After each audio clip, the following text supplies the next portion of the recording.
Following a major twist for the main character Joe Goldberg, played by Penn Badley, in the second half of the season, Season 4 has come to an explosive conclusion.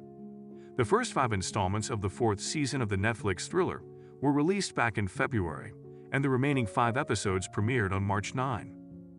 Season 4's first half followed stalker and serial killer Joe as he searched for Marienne Bellamy, the object of his most recent fixation. Joe traveled to Paris to look for Marienne after murdering his wife, Love Quinn, at the conclusion of Season 3, but he eventually found her in London. When Joe discovered Marienne, he surprised himself by not hurting her and instead letting her go. Joe pretended that he had finished the job and permitted Marienne to appear to join a Eurostar train back to Paris, where her daughter Juliet was waiting for her, even after a hitman by the name of Elliot asked him to kill Marienne, in order for him to be able to continue living in London safely.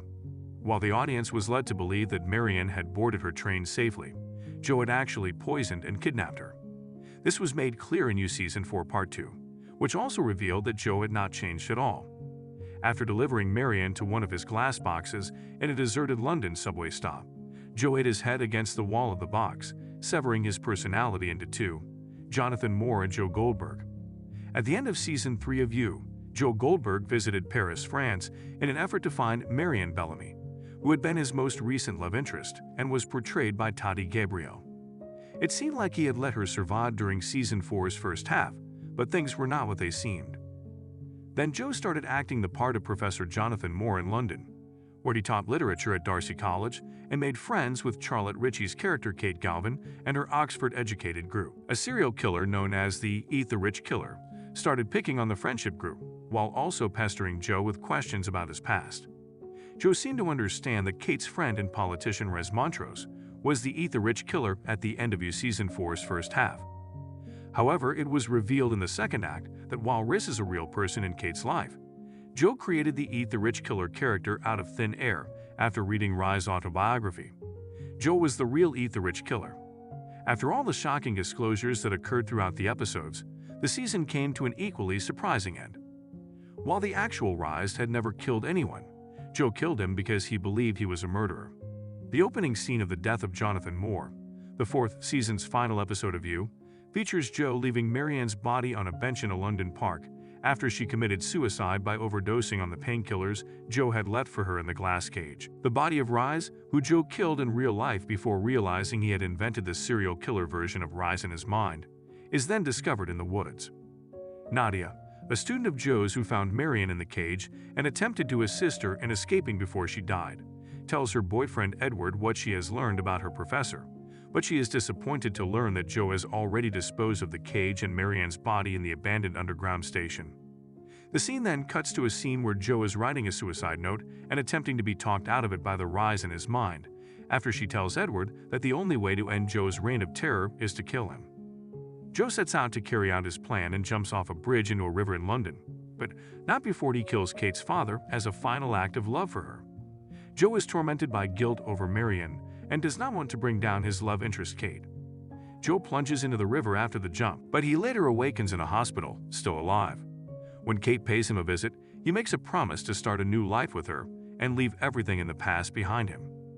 Nadia and her boyfriend simultaneously break into Joe's apartment and discover his box of trophies, which is full of proof that he killed the actual Rez Montrose. At the end, Joe Goldberg made an attempt on his own life, but managed to pull through.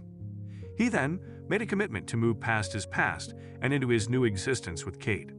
He is shown in this photo with Ad Spiller's character Rez Montrose. Nadia had earlier told Edward that she and Marienne had staged Marianne's demise, leaving a note instructing Joe to bury her body in a park, so that when Marienne awoke from her drug-induced stupor, she would be free to flee to Paris and her daughter. Nadia searches for Edward, who had been keeping watch, as she leaves Joe's apartment, but instead she bumps into Joe, who admits that he is aware that she is spying on him. After the scene suddenly ends, we learn what Kate's friends, those who are still living at least, have been up to since Joe made the decision to start a new life with Kate. The final scenes show Joe and Kate participating in a joint interview in New York City. Joe has revealed his true identity to the world while simultaneously blaming his deceased ex-wife, Love, for all the Madrelynda killings. Joe Goldberg and Kate began their new existence in New York City as Season 4 came to a close. However, the concluding scene demonstrated how much of a part of him his Rise alter persona still is. We learn that Joe and Kate have acquired her late father's business and transformed it into a charitable charity. The narrative then jumps ahead to Joe pleading with Nadia not to report him to the police after learning of her evidence against him, and the camera pans to reveal that Joe killed Edward while maintaining watch over Nadia. Nadia refuses to cooperate with Joe, and he reveals in a voiceover that she is still in prison for the murder that she did not commit. Joe promises Nadia that if she doesn't talk about him, he won't frame her for the killing of Edward. In the final scene, as Joe gazes out the window in New York, he catches a glimpse of Rye's visage smiling back at him, indicating that his alter ego won't be leaving anytime soon. The second part of Season 4 is currently streaming on Netflix.